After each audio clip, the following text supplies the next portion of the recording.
I got over you a long time ago, Nico Giovanni. Maddie blurted the lie and squirmed as his gorgeous eyes appraised her all over again. I'll prove that's utter shit. Right now. No, you won't. Her protest came out as a squeak as he crowded her against the shelf again. He bumped her breasts, and it took all she was made of not to arch into him, not to slip her arms around his neck, not to rock her hips into his like she had so many times to see how fast she could get him hard. Push him away. Gio dipped down and took her mouth, absorbing her gasp.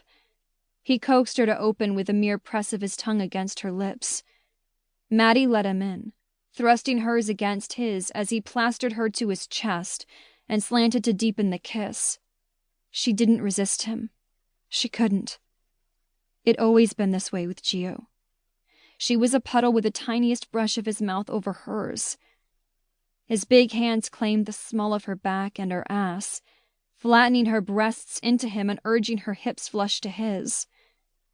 She was grateful he was holding her up, because she would have been on her ass on the storage room floor otherwise. He kissed her expertly, deeply, like no time had passed. Desire shot low and hot, and her sex was pulsing for him, begging for what she hadn't had in more years than she could count. Maddie had had few lovers since Gio, but none that ever come close to making her feel like he did.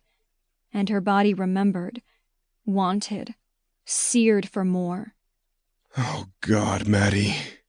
He breathed against her mouth, then kissed her again, this time softer, tenderly, and it made her tummy flip-flop.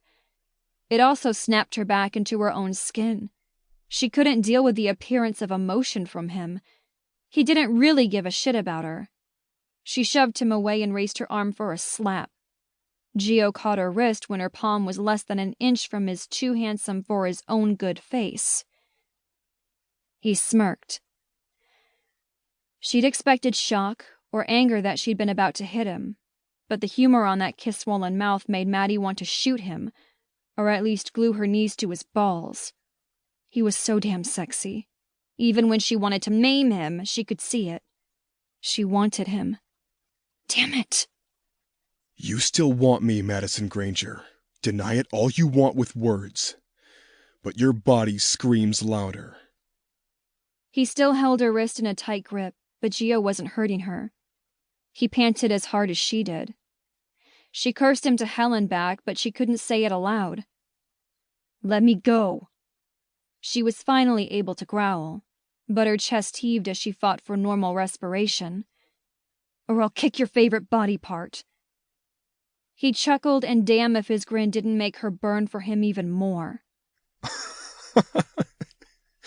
If I recall, it's your favorite body part, too. He had the nerve to lift his hips and bring attention to the obvious tent in his jeans. Damn him. Heat rushed Maddie's face, wrapping around the back of her neck and scorching up to her ears. Go to hell. Gio's face lost his amusement and he sobered. He dropped her hand, but his eyes never left hers. Been there, done that. It was bad after you left. She stilled. Not my problem. Something akin to hurt flashed across his gaze, and regret hit her gut. Her need to throw up a line of self-defense controlled her next statement. Forget what you think is between us, or I'll go have a talk with Captain Alinsky. Shock, and perhaps fury, reflected from his expression. Wow, that's low, even for you. The burn of embarrassment flushed away her arousal, and she looked away. He was right, but she wouldn't admit it. Maddie fought the need to close her eyes. Hurting him on purpose was beneath her, wasn't it? It'd been bad. Really bad for her for a while, too, after they'd ended. She'd had a baby all alone, with only her then-teen sister to help.